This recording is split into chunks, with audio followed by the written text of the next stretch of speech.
Hey, what's going on, guys? My name is Austin, this is Gr86, and this is my 2023 Toyota Gr86. Now, this has been an amazing car. It's extremely popular.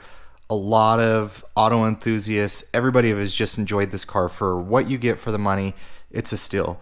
However, I just want to share the top complaints that I continue to see on forums, on Facebook groups, from owners, from comments. It doesn't make this car bad in any means whatsoever. The pros outweigh the cons. Buy one. However, if you're like wanting to know in summary what the major complaints are about the car, this is the video for you.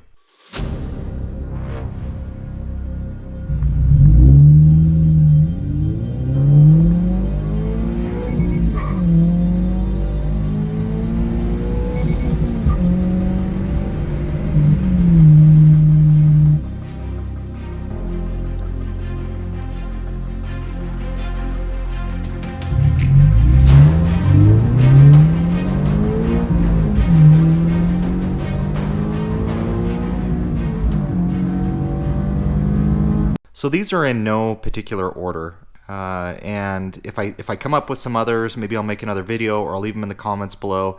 If I left something off of this list, please leave a comment below, and I would love to hear maybe your guys' thoughts on something I didn't include. So no particular order.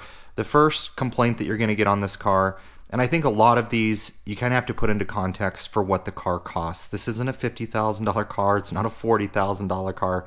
It's barely a $30,000 car if you can get it at sticker. So keep that in mind. It changes this list. And some of these complaints are things that can be fixed. But jumping right into it, in no particular order, interior quality. One of the complaints a lot of people have with the GR86 and the BRZ is the interior quality. They feel it's really cheap. They feel it's really flimsy. A lot of hard plastics. If you don't have some of the upgraded seats, they feel really stiff, according to some people. Me personally, I've been okay with the interior and the quality of it. It's been just fine. The only thing that I think is a little goofy is just kind of the infotainment system. It looks a little archaic to me, but a lot of complaints from people is it just feels cheap inside. But honestly, going back to my main point for the price, it's really hard to kind of argue that one. The next point that I want to make in complaints is road noise. Now, this is a track car. It's a track car. People are going to be driving this car with the windows down. You're going to have your helmet on.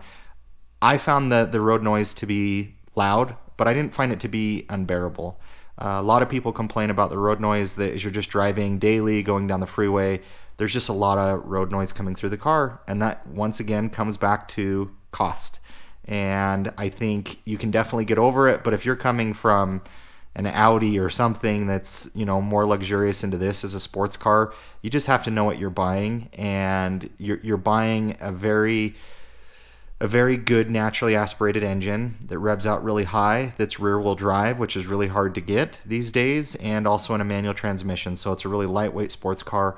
But road noise, I did find it to be loud, but I never found it to be like completely miserable.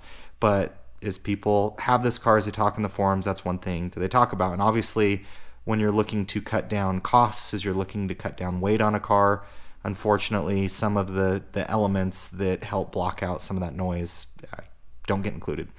The next thing, and this also has to do with the cost of the car, in my opinion, and I've heard both. If you're buying this car for a sound system, you're buying the car for the wrong reasons.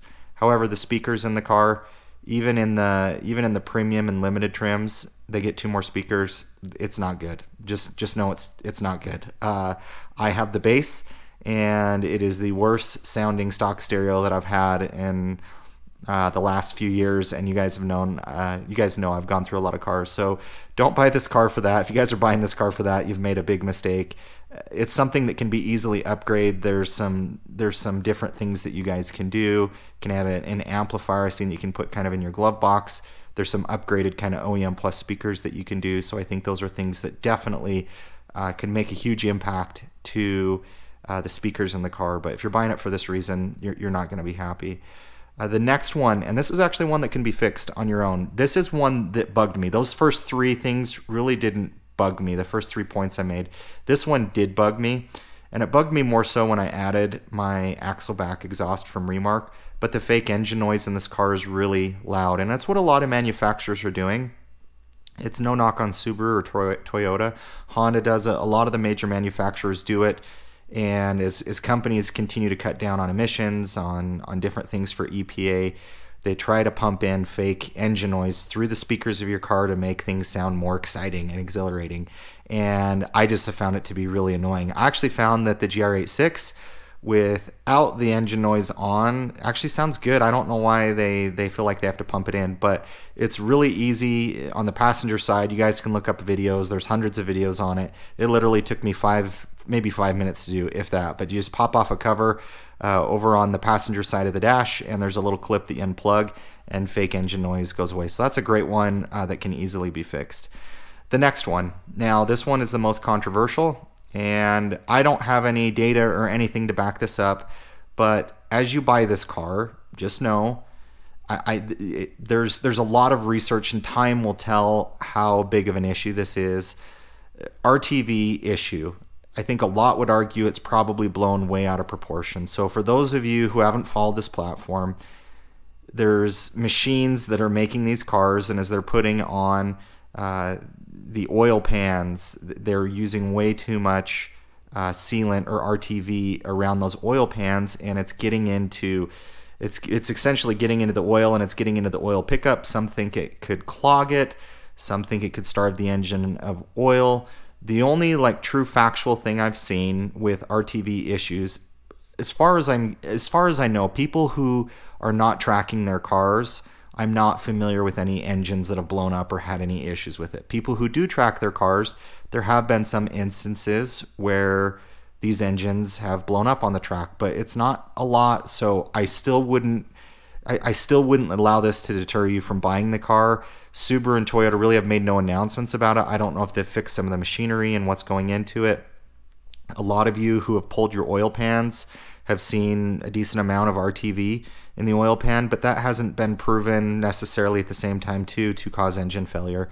On tracks, it seems like long right-hand sweepers, kind of uphill, if all the elements working against you, that's when you have a drop in oil pressure. So just know it's probably an overblown issue. I think in the next 3 to 5 years, once these cars have 50, 60, 70, 80,000 miles on them, 100,000 miles on them, we'll really know at that point what type of issues we're really coming across.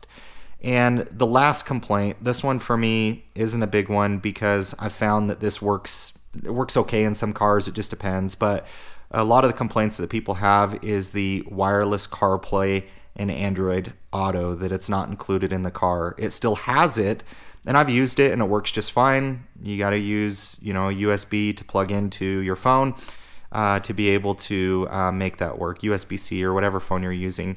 But a lot of people complain that it's not wireless, and my experience when you use wireless and my Camaro and others, it's glitchy, or it has more opportunities to be glitchy versus when you're plugged into it. But that is a complaint that people do have. For me, it wasn't a big one. Those are the main complaints I see, guys. If I left anything off this list, please leave a comment below. I think this is a great platform. I think you should buy one of these cars if you can get it, whether it's the BRZ, whether it's the GR86. We need to support this platform because this is a dying breed. We've seen Volkswagen now going to remove manual transmissions out of the GTI and Golf R. We've seen a lot of other companies. I've heard BMW talk recently about getting rid of manual transmissions. Guys, this is a great platform. It's a great car. There are issues with it just like any other car, but I just wanted to summarize, in my opinion, the top complaints I see across the board. Let me know what I missed, guys. Thank you so much for watching. Please like, comment, subscribe. We'll catch you on the next video.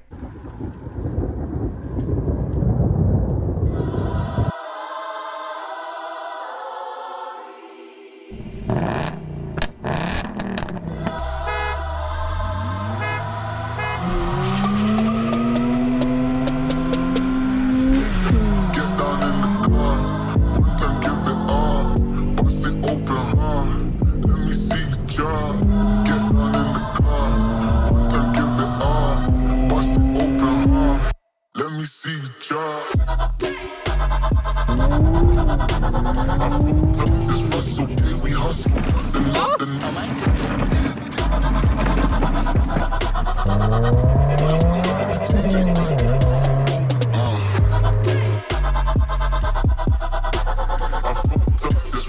We hustle.